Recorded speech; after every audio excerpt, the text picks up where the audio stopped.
Bonjour à tous, j'espère que vous allez bien. On se retrouve pour un nouveau cours sur la paracha, paracha Trey et Sarah, toujours tiré du Shem Mishmuel. Quelque chose d'absolument extraordinaire. On a un verset dans la paracha où on a Eliezer, le serviteur d'Abraham Avinu, qui demande à Abraham, mais peut-être que la femme que je vais trouver pour ton fils Yitzhak, elle voudra pas me suivre vers ce pays, alors qu'est-ce que je dois faire?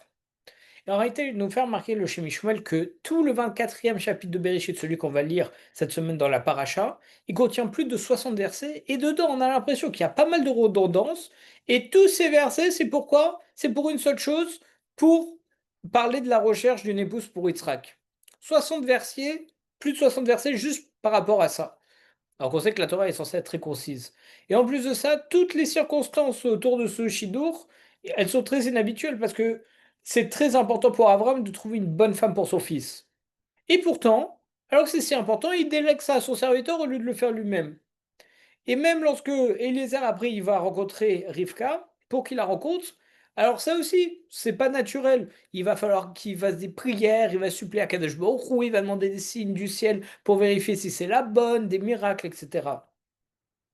Ensuite, on voit une longue négociation pour que Bethuel et Lavan, ils acceptent ce Shidour. Et pourtant, comment est-ce qu'ils auraient pu refuser ce Shidour? C'est Abraham, il avait une renommée exceptionnelle, rien que par sa richesse, et aussi comme quoi il ramenait les gens à la Torah. C'était un grand homme où il y avait Dieu avec lui. Il avait fait, dans la paracha précédente, des guerres à lui tout seul. Il avait réussi à vaincre 4 rois, qui étaient les plus grands rois. Et tout le monde, tous les rois, tout le monde connaissait la grandeur et la recherche d'Abraham Avinu, sans parler de son fils Israël, qui est son seul héritier spirituel et matériel. Donc c'est le meilleur Shidour qu'on aurait pu imaginer pour une fille. Alors, avant de s'intéresser à ce passage sur Lavan et Bethuel, le Shem Mishmuel, il va s'arrêter sur Eliezer, qui est en réalité, bien entendu, le personnage clé de tout cet épisode. Et c'est un midrash qui dépeint un portrait qui n'est pas très glorieux de Eliezer, le serviteur d'Abraham, en disant, et c'est écrit dans Oshéa, que Canaan manie des balances frauduleuses, il aime pratiquer la tromperie. Et le midrash il dit quoi? Il dit que Canaan, c'est Eliezer.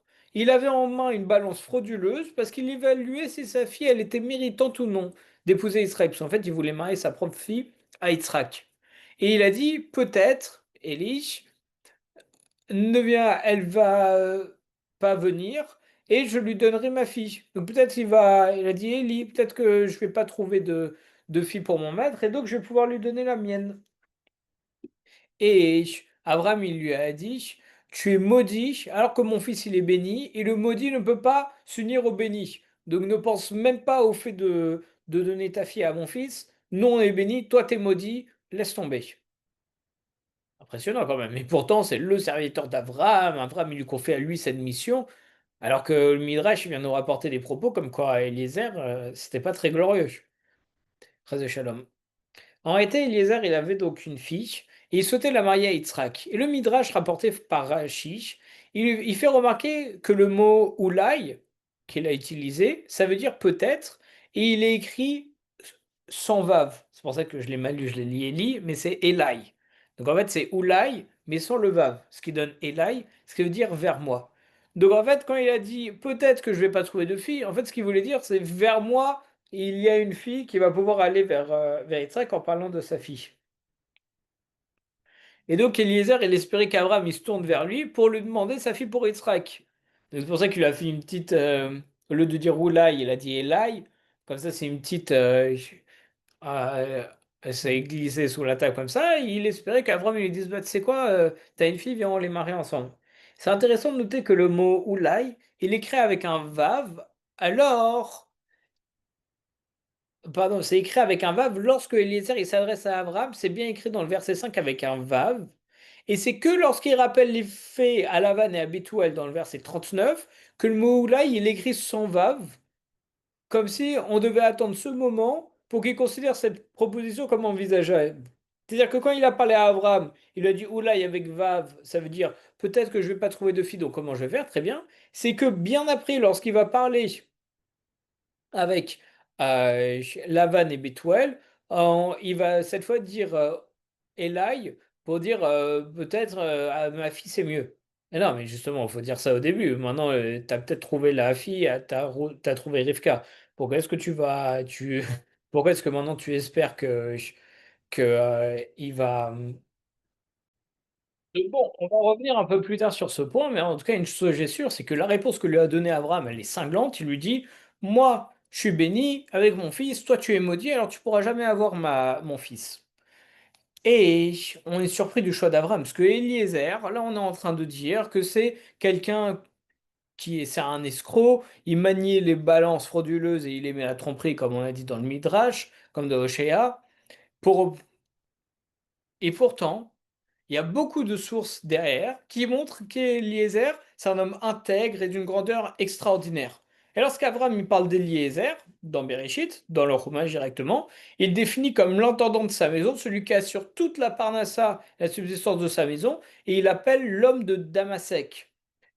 Et dans la Masechet Yoma, ou Dafraf Hamoud Bet, à la page 28b, ramené par Rashi, c'est écrit que l'homme de Damasek, c'est celui qui puise, donc dolé, la Torah de son maître et il donne à boire, mashkesh, aux autres. C'est-à-dire c'est celui qui prend la Torah de son maître et qui la redistribue aux autres.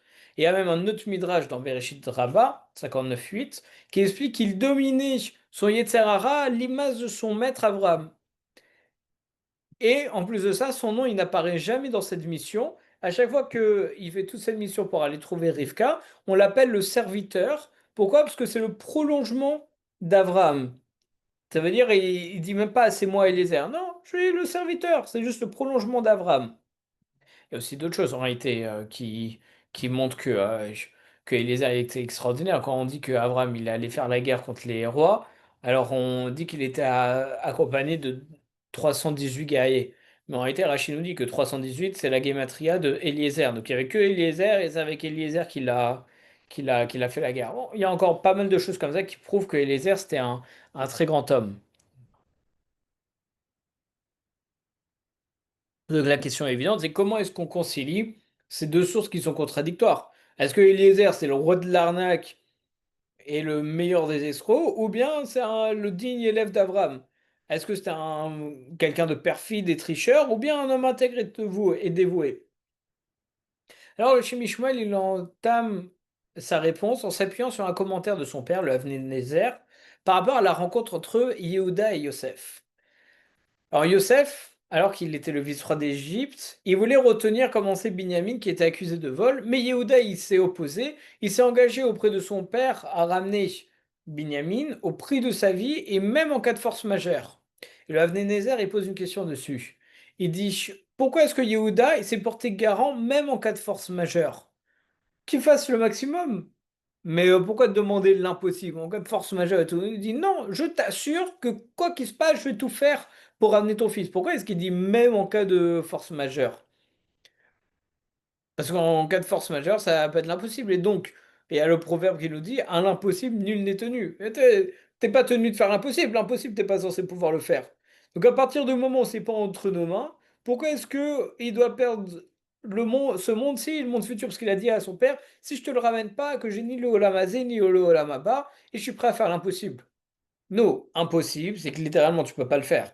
Donc c'est sûr que dans un cas comme ça, rien qu'en ayant fait ce vœu, tu vas perdre le Olam Haba et Olam Hazé. Normalement, t'es honnête, t'es en cas de force majeure, t'es en cas de force majeure. Ça sert à rien de le prendre sur soi.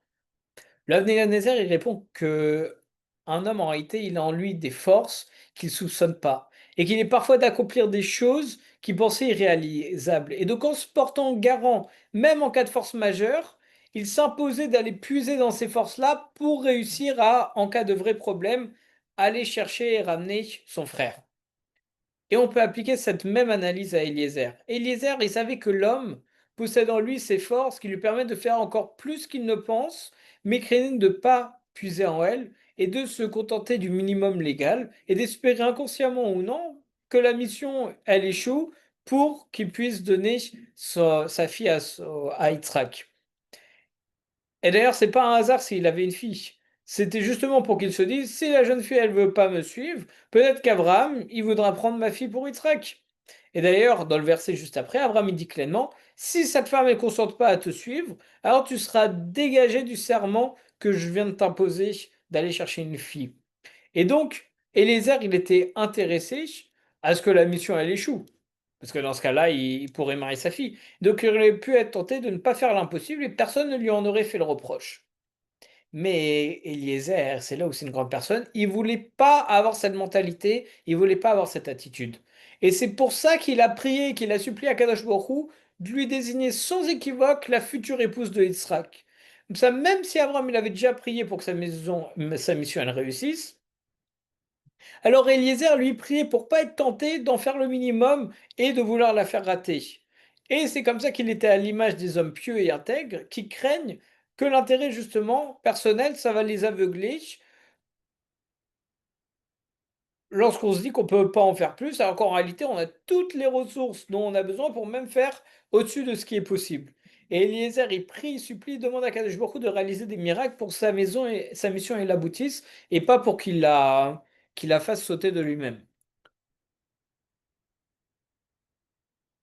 Et chez Mishmuel, maintenant, il va nous expliquer comment ça se fait qu'il n'y avait que Eliezer qui était capable de ramener Rivka. Parce que faire sortir Rivka de chez Bethuel et Lavan, qui sont eux les rois des escrocs et de la duperie, c'était pas une chose facile. Et Yaakov lui-même, il a dû employer d'immenses forces pour pouvoir extraire Rachel et Léa de chez Lavan. Et il a réussi tout ça que lorsqu'il était âgé de 77 ans. Donc après la moitié d'une vie consacrée à la vérité, qui est vraiment la vertu de Yaakov. Et il a dû bosser 7 ans. Et il lui a pas donné la bonne femme. Alors il a bossé 7 ans supplémentaires. Donc on voit à quel point c'est compliqué face à ces gens-là de réussir à, à avoir quelque chose d'honnête parce qu'ils sont totalement malhonnêtes. Et donc, pour affronter les champions du mensonge, il faut un homme qui est empreint d'une totale vérité. Et c'est que en atteignant la racine de la vérité qu'on peut se libérer du mensonge. Et la vérité et les mensonges sont toujours en confrontation. Et malheureusement, le mensonge, il prend souvent le dessus sur la vérité. Et en accédant à l'essence même de la vérité, alors le combat, il n'a plus lieu parce que le mensonge, il va s'évaporer comme un talisman qui est trempé dans de l'eau. Il disparaît comme ça. On note quand même le nombre d'efforts que Yaakov, donc encore une fois, qui représente toute cette vérité, il a dû faire pendant 14 années chez Lavan pour extraire ces deux pierres précieuses qui sont Rachel et Léa. Mais la question, c'est comment Eliezer, qui est descendant de Ham, qui a été maudit, comment est-ce que lui, il a pu faire sortir Rivka de Lavan et Bethuel? Abraham lui-même, il n'avait pas atteint le même niveau de Hémet de Yaakov, qui lui aurait permis de combattre Lavan et Bethuel. Donc Abraham, il n'a pas le niveau de vérité comme l'avait Yaakov qui permettait de combattre le mensonge de Lavan et Bethuel. Et Yaakov, avec ce niveau de vérité où c'était plus haut, il lui a fallu 14 ans pour se battre, etc. Donc comment est-ce que Eliezer, qui est le serviteur d'Abraham, et Abraham lui-même, il n'a pas atteint le niveau suffisant, le même niveau que Yaakov, et même Yaakov, euh, avec ce grand niveau, il a, il avait du mal excusez-moi, à s'en sortir. Alors, comment est-ce que, désolé, j'ai été embrouillé. Comment, dans ce cas-là, est-ce que Eliezer, il est censé réussir? D'ailleurs, on sait qu'Abraham, il a été sorti de la fournaise ardente, comme nous dit le Midrash dans Bereshit Rabbah, par le mérite de Yaakov. Si Abraham il n'avait pas eu le niveau requis, alors comment est-ce qu'Eliezer il aurait pu réfléchir, sachant que sa mission était encore plus difficile que celle de Yaakov, parce qu'il fallait combattre aussi Bethuel, alors que Yaakov il s'est juste battu contre Lavan, qui finalement il avait refusé que Rivka ne parte.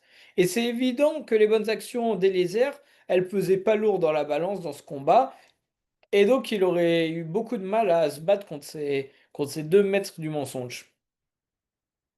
En répondant à cette question, le Shemi Shmuel, il nous délivre un enseignement en réalité très profond.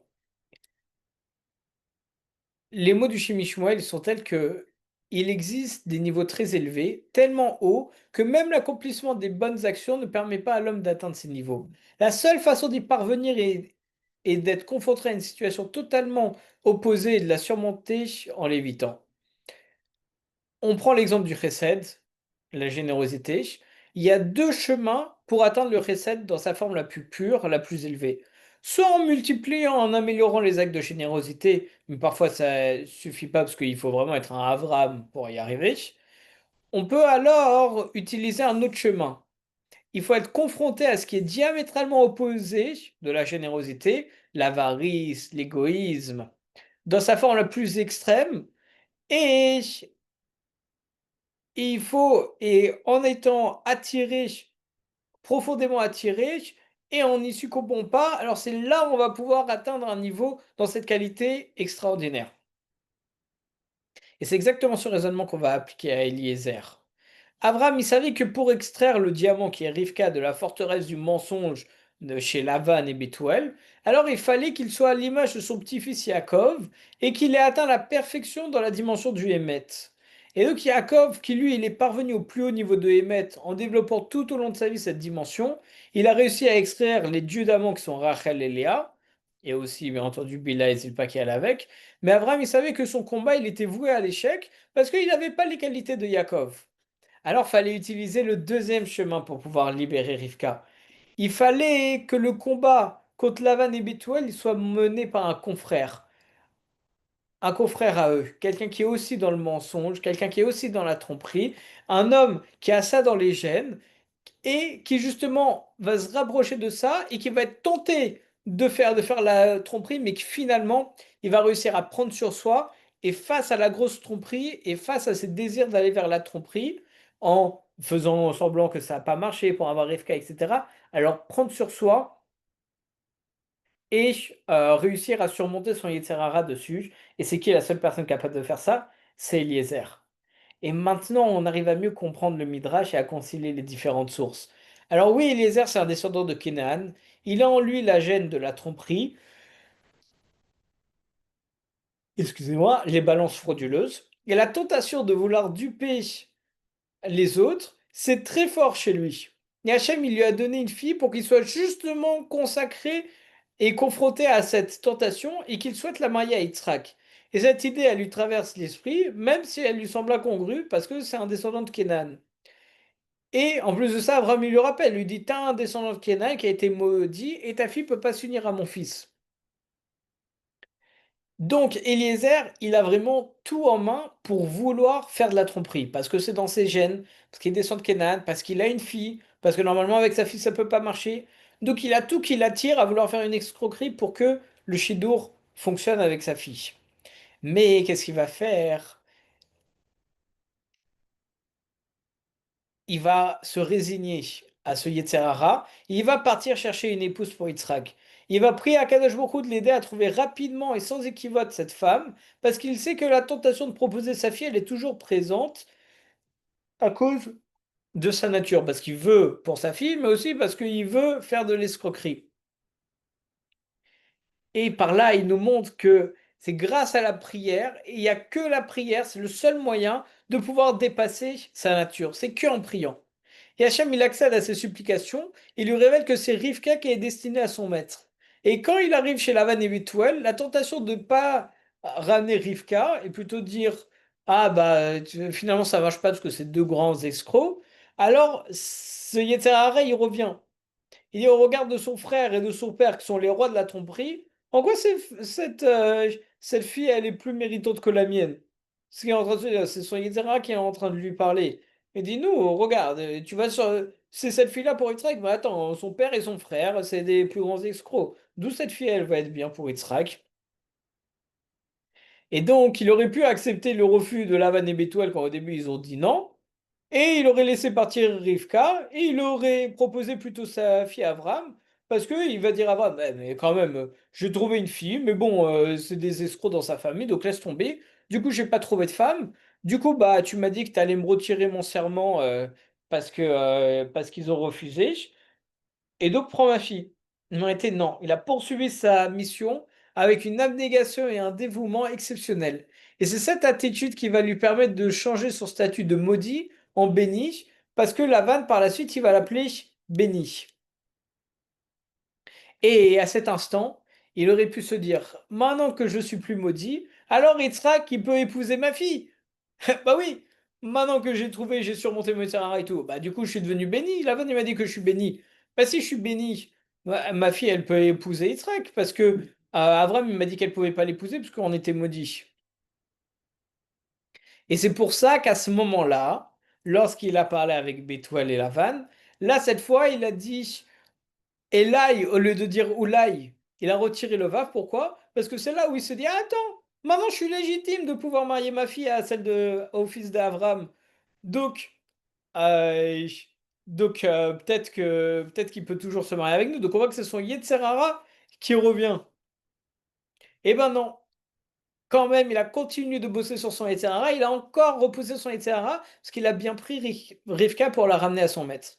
Et à ce moment précis, c'est là où Eliezer il a atteint le niveau le plus élevé, à la fois du Hémet et à la fois du Chesed. Parce qu'il a fui le mensonge, il a accédé à l'essence de la vérité qui peut maintenant vaincre Lavan et Bethuel. Et il a aussi atteint le sommet du Chesed, puisqu'il a fui l'égoïsme, qui est la dimension diamétralement opposée du Chesed, en renonçant à tout intérêt personnel au profit de son maître Avram. Et ce niveau qu'a atteint Eliezer, il est tellement grand qu'il a réussi en un instant à transmettre cette dimension de Chesed et de Hémet à Lavan et à Bethuel. Pourtant, leur demander de faire preuve de vérité et de bonté, c'est comme si on demandait à un homme de couleur d'avoir la peau blanche. Tu demandais à quelqu'un qui est A, tu me demandes d'être B. Et il leur a dit, et maintenant, si vous voulez agir avec Chesed et Met envers mon maître, c'est ce qui est écrit dans le Chumash. Et ils lui ont répondu, la chose émane de Dieu, et on ne peut répondre ni en mal ni en bien. Voici Rivka devant toi, prends-la et pars, et qu'elle soit l'épouse du fils de ton maître, comme l'a décidé l'Éternel.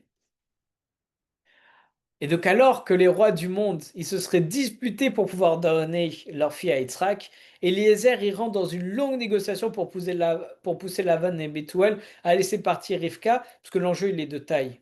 C'est quoi l'enjeu? C'est de combattre la Klippa, l'écorce maléfique autour du Chesed et du Hémet. Et toutes ces forces du mal, elles s'opposaient à cette union entre Rivka et Yitzhak, qui devait descendre, donner naissance à une descendance sainte, qui va représenter d'ailleurs le Hémet. Et Eliezer, il a réussi en fuyant la tromperie et l'égoïsme à atteindre l'essence même de la vérité et de la générosité, à transmettre ne serait-ce qu'un instant de ces dimensions aux deux plus grands ennemis du Chesed et du Hémet. Et indéniablement, Eliezer, c'était un grand homme qui a réussi à briser les balances frauduleuses qui la vérité de ses ancêtres et à transformer la malédiction en bénédiction. Shabbat shalom à tous.